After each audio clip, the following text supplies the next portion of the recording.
Buenos días amigos y amigas, este es su canal El Peatón Analítico. Bueno, hoy vamos a analizar la situación de la estrategia. Cuando nosotros hablamos de una estrategia es porque de alguna manera tenemos un fenómeno, tenemos un hecho, algún tipo de suceso, el cual para resolverlo pues está complicado. Hay muchas veces que no se conoce, pero se tiene que, pues en este caso, atacar, se tiene que combatir, pues se tiene que trabajar. Entonces, cuando uno está en ese punto, ya sea una empresa, sea un negocio, sea el gobierno, pues primero pues hay que tener contacto con el fenómeno. Muchas veces el fenómeno rebasa totalmente todas las expectativas o no se conoce en realidad la magnitud. Entonces pues es cuando de alguna manera derivado de ese contacto y que se tuvo un error o no se puede atacar en un principio, se tiene que uno que replegar y hacer una estrategia para poder pues hacerle frente, solucionarlo o en este caso controlarlo.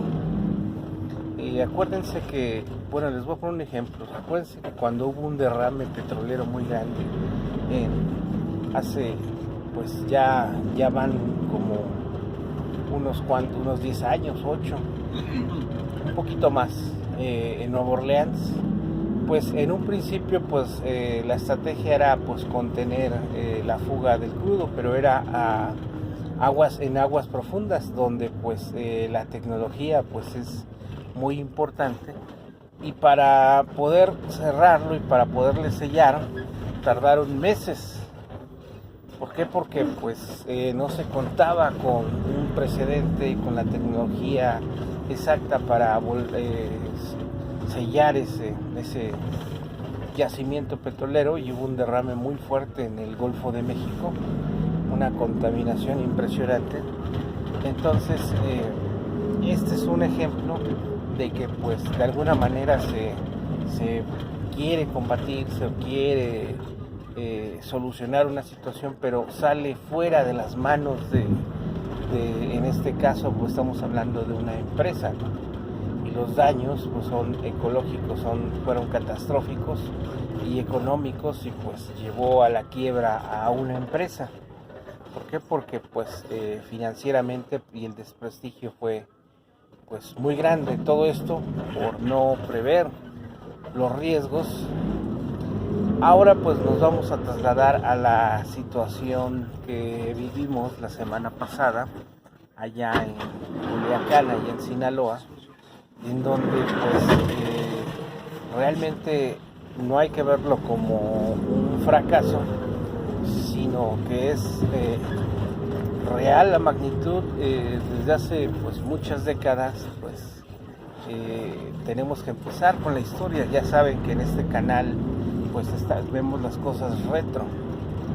Acuérdense que cuando fue la guerra de Corea, los soldados norteamericanos, para poder soportar las condiciones en este caso adversas, siempre el gobierno norteamericano ha suministrado droga, ha suministrado ciertos narcóticos con la finalidad de tener la moral muy arriba de su ejército y no decaigan y no haya miedo. Con este plan, amigos y amigas, en la década, estoy hablando de los 50, 60, 70, y también ya nos asomamos hacia la guerra de Vietnam, se inició un plan en el cual en estados del norte del país se sembró marihuana. Entonces fue un proyecto el cual también el gobierno norteamericano directamente tuvo que ver, y los estados propicios para ese cultivo eran Sinaloa, Durango, Sonora, el famoso Triángulo Dorado, y también estados en Michoacán, Guerrero, Jalisco, Nayarit, pero en especial en los estados del Triángulo Dorado, y Michoacán y Guerrero. Entonces, pues terminó la guerra, como siempre, después de los conflictos, en este caso armados de Estados Unidos, pues la infraestructura crece en relación a la guerra. Acuérdense que pues, México con esta guerra, con la Primera Guerra Mundial y la segunda, más que nada la Segunda Guerra Mundial, pues sus principales proveedores de pues, materia prima, pues fuimos México. Entonces tuvimos un boom, pero la situación es de que pues la guerra se fue, el programa se quedó, y pues el conocimiento y el arraigo hacia esta actividad pues se quedó en el norte del país y en esos estados, y pues esta actividad pues tiene su origen entre comillas lícito. Entonces estos estados, o sea, quiero decirles, o sea, pues tienen un arraigo sobre esta actividad, inclusive pues su idiosincrasia pues va alrededor de ella, y ha premiado pues totalmente a todo el país. Pero la situación es de que si hay un estado que se dedica a esa situación, y es de generación tras generación, entonces pues los cálculos hacia ciertas cumplimientos de la ley pues eran nulos. Debemos de ser claros y pues ver la realidad en la cual pues los gobiernos que estuvieron tanto en la presidencia de la República como en los estados pues emanaban precisamente del poder económico de estos grupos. Entonces pues en realidad pues nunca se hacía ningún tipo de investigación, ningún operativo a gran magnitud, derivado de que pues si los dirigentes, si los gobernadores, los presidentes municipales, inclusive hasta presidentes de la República pues tienen contacto y beneficios de estos grupos, en esos estados, pues es lógico que nunca se iba a hacer una investigación efectiva o un operativo efectivo. Pues se inicia la cuarta transformación, se empieza con una política pues totalmente distinta a la que se tenía en todos los sentidos. Acuérdense que venimos después de 209 años de que México se hizo independiente, de que nosotros pues nos independizamos, y pues los que nos independizaron pues son masones, la masonería. Entonces pues estos grupos de poder pues siempre gobiernan hacia su interés particular. ¿Qué es esto? Pues ellos siempre sus mismas logias, sus mismos grupos son los que se han repartido el poder durante años, décadas, y también pues ya alcanzó pues 2 siglos, ¿no? Entonces pues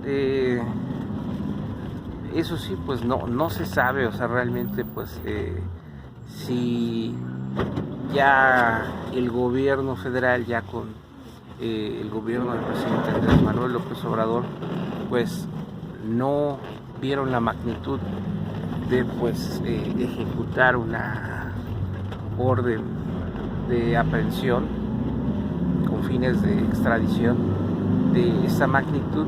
Pero sobre todo a mí lo que se me hace increíble es que pues si la mayor información que está fluyendo sobre los niveles de corrupción a nivel nacional e internacional por parte del grupo de poder, en este caso los expresidentes, los exgobernadores, los exministros, los ministros, los jueces, los magistrados, provenía de declaraciones hechas de el Chapo Guzmán. Entonces, y al querer cumplimentar esta orden de extradición, de aprehensión con fines de extradición, pues en este caso pues se tendría que haber planeado una estrategia y sobre todo el impacto tanto económico, social y también dentro de las indagatorias que hay del gobierno hacia la corrupción generalizada en el país. Bueno, pues la situación se dio y se vieron rebasadas las fuerzas de seguridad, lo que ya sabíamos y sabíamos de antemano de que pues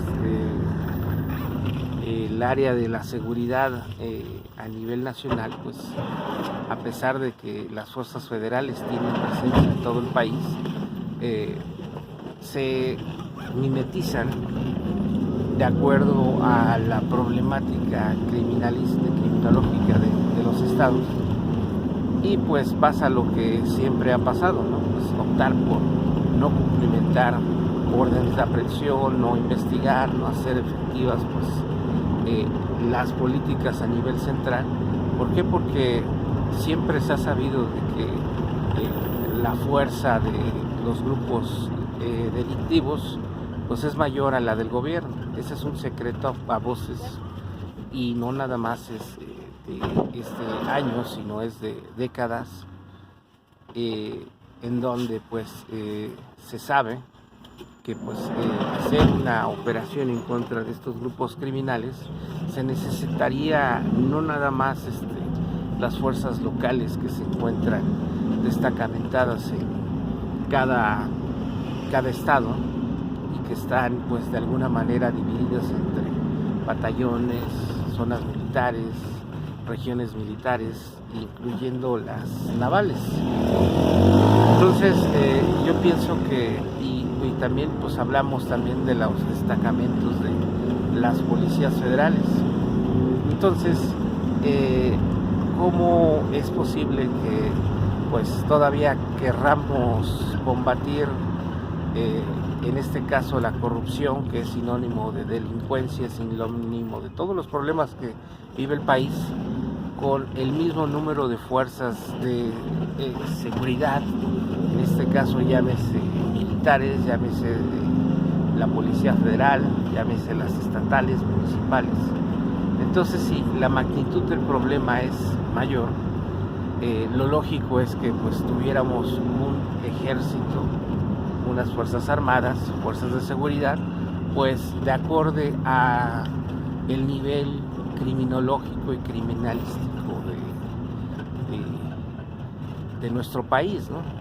En este caso, pues las personas que saben del derecho penal y del derecho en sí y la seguridad pública, pues se sabe de que estamos rebasados, que necesitaríamos, o sea, para hacerle frente a la corrupción a nivel nacional, yo le calculo que necesitaríamos 1 millón de efectivos militares, pero ¿hasta dónde está el Estado dispuesto a pues de una vez por todas hacerle frente a esta problemática? Es donde yo empiezo a hacer también el análisis. Ya saben que pues canales de análisis y también también tenemos reflexiones. Fíjense, o sea, en todos les debemos pues mucha lealtad y en muchas ocasiones pues los primeros que están en los desastres naturales y que están al pie del cañón son las Fuerzas Armadas.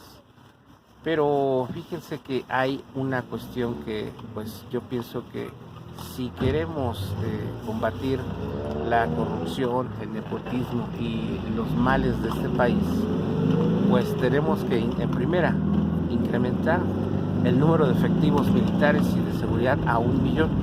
¿Por qué? Porque la proporción de los mexicanos que somos, y tomando en cuenta que también tenemos una población mexicana que regresa los fines de año y empiezan a regresar desde noviembre y se van hasta febrero, que en este caso son los meses donde está el frío, donde radican, donde trabajan, pues empieza el trabajo, el jale, como se le llame, y es la población que va hacia Canadá y Estados Unidos.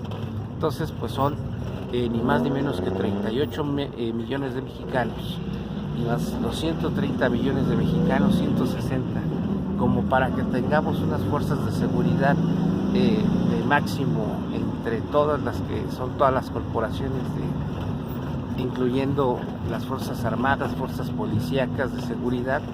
Yo creo que venimos pegando a unos, yo creo que exagerando, unos 600,000 para cuidar todo un país. Pues es, yo creo que ridículo, y más aparte si le aumentamos el problema de la migración, que pues no es obra del destino, que ya somos un país tercero seguro. Imagínense, o sea, ya antes de que hagan sus trámites de asilo político hacia los Estados Unidos, tienen que solicitar su trámite en México, tienen que estar de manera legal. Entonces pues ya tenemos un paquete que no nos correspondía.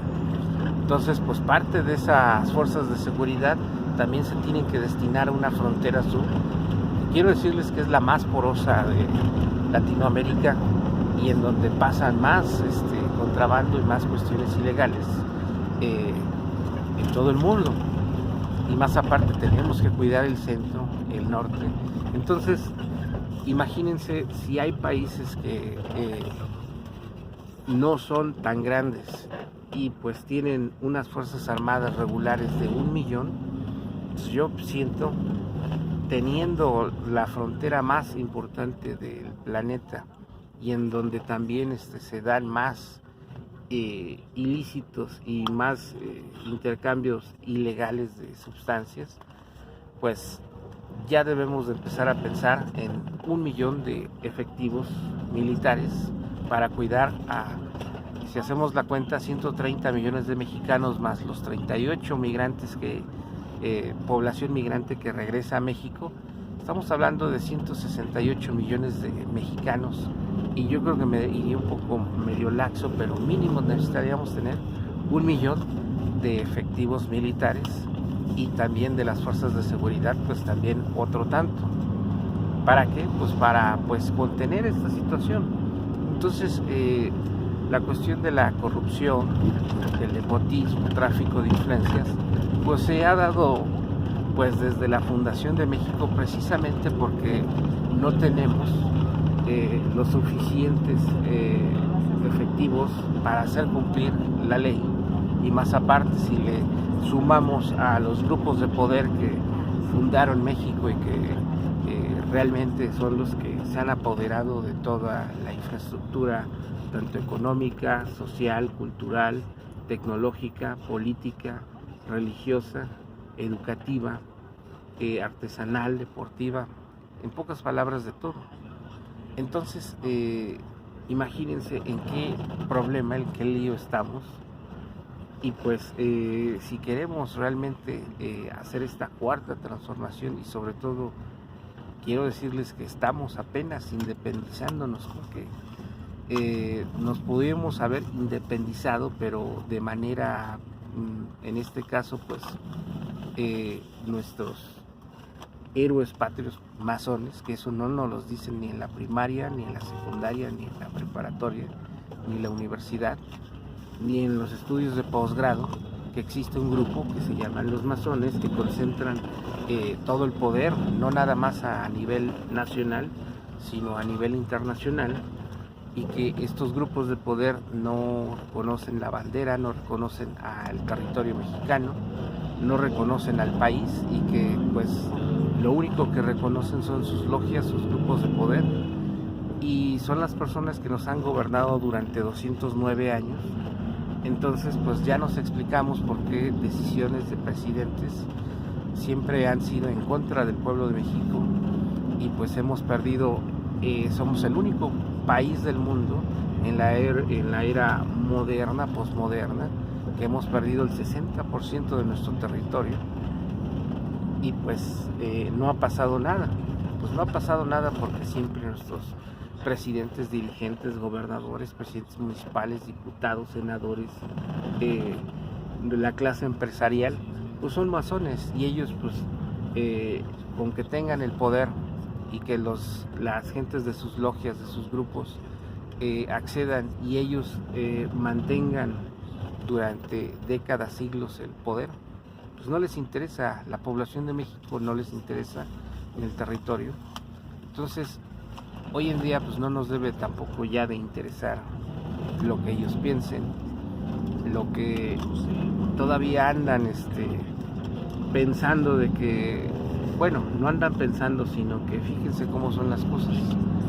El pueblo mexicano o los mexicanos, nosotros somos los únicos pobres que defendemos a los ricos en todo el mundo, y eso es algo que, pues, pregúntenle a cualquier extranjero que ustedes conozcan, que vengan de vacaciones, pregúntenle esta situación y qué opinan sobre la situación de México, y se van a llevar una sorpresa muy grande, que ellos, para antes de venir de vacaciones a México, pues ellos estudiaron y saben la situación actual de nuestro país.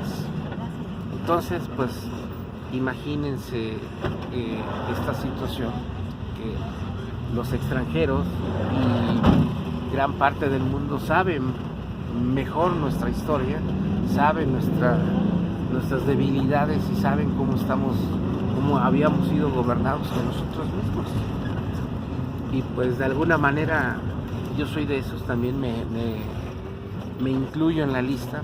Cuando extranjeros querían hablar sobre la política, sobre la situación de México, pues yo era de los primeros que defendía que éramos libres, que tú podías hacer lo que quieras, podías acceder a cualquier tipo de bien, a cualquier tipo de servicio, que podías desarrollarte. Hoy en día, pues ya que se sabe realmente cuál es la situación real, en donde pues nosotros somos los trabajadores, somos los que tenemos que mover a México, pero no hemos dejado de ser los siervos, los esclavos, los peones de estos grupos.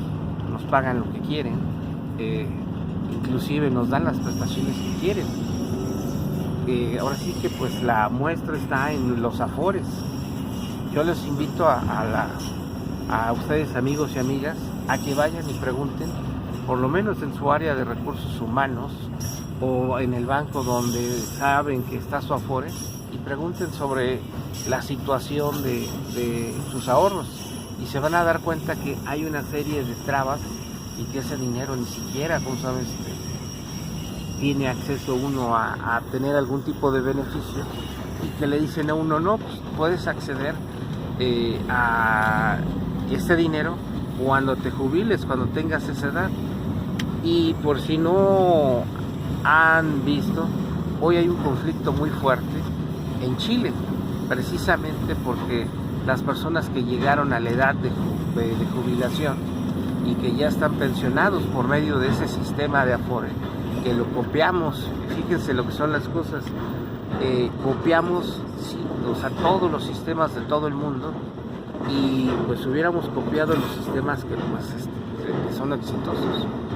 Pues hoy en día quisiera preguntarle al señor Carlos Salinas de Gortari, quien es el que inició esta situación de las pensiones, que cambió con el SAR, luego el Afore, las SOFORES, pues qué opina sobre el fracaso del sistema de pensiones de Chile, donde él copió el sistema, y pues que a dónde estamos destinados a llegar, pues a la misma.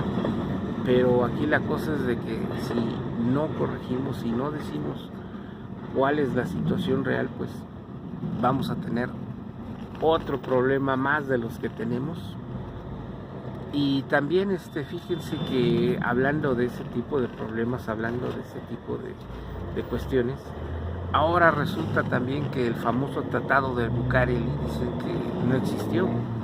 Entonces, si no existió, ¿quién nos hizo creer y por qué nosotros acatamos las órdenes que decía ese tratado de Bucareli, que después de que nos quiten, imagínense, bueno, vamos a hablar, nos quita Estados Unidos el 60% de nuestro territorio, nos hacen firmar este tratado de Bucareli, en el cual México no podía hacer ni barcos, ni aviones, ni podía tener industria pesada, no podía tener tecnología, no podía tener, en este caso, fuerzas armadas poderosas o pues acorde a la realidad del país.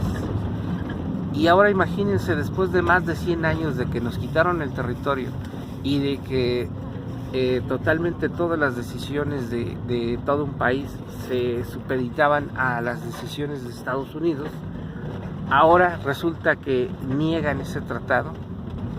Pues la única respuesta es que los grupos masónicos, los masones, pues nos vendieron esa situación, y tampoco ni nos las vendieron.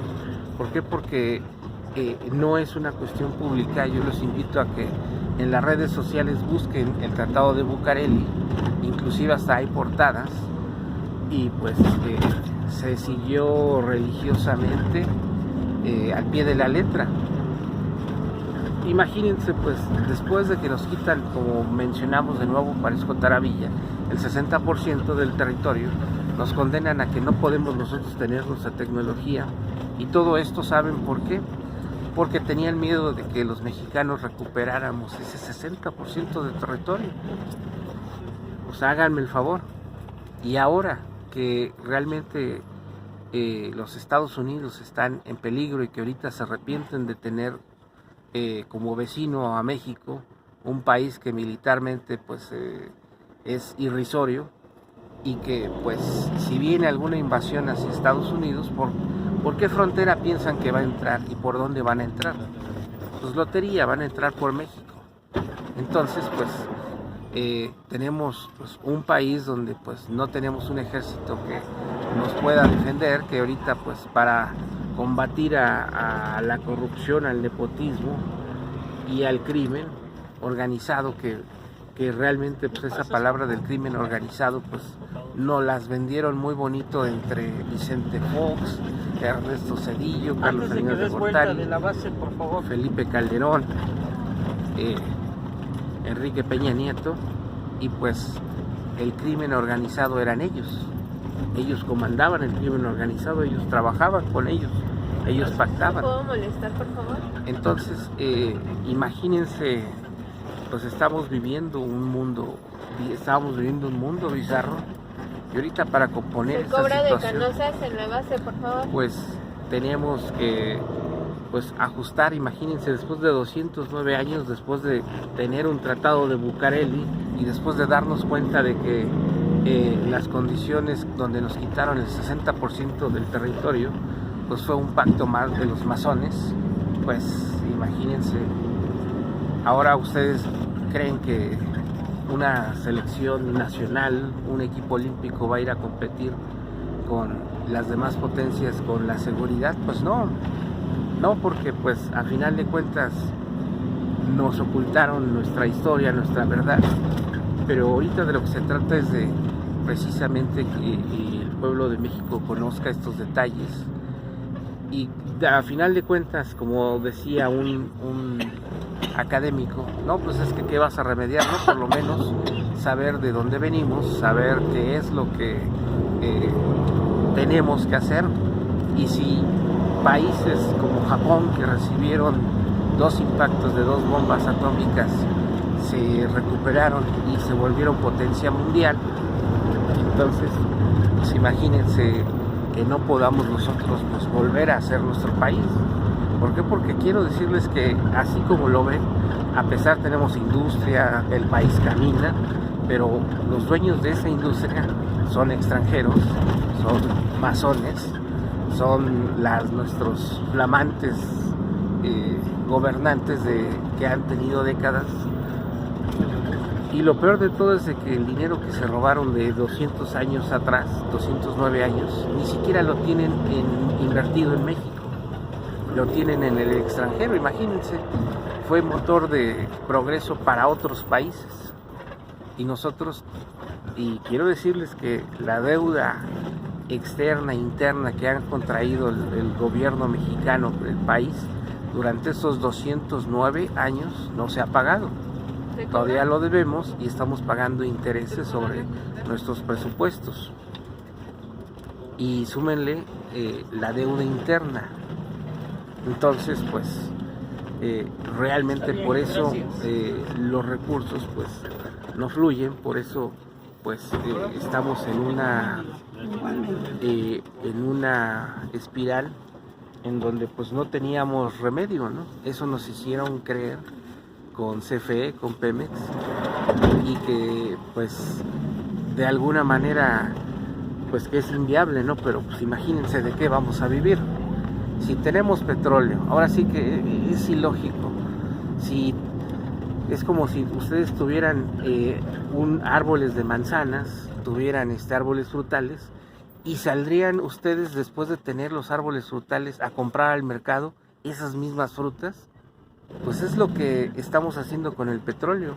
Tenemos petróleo, podemos procesarlo, tenemos bien o mal unas refinerías que pues son una chatarra. Imagínense, después de 40 años de no renovarlas, de no tener los avances tecnológicos, pues es lógico que hay que invertirle para producir.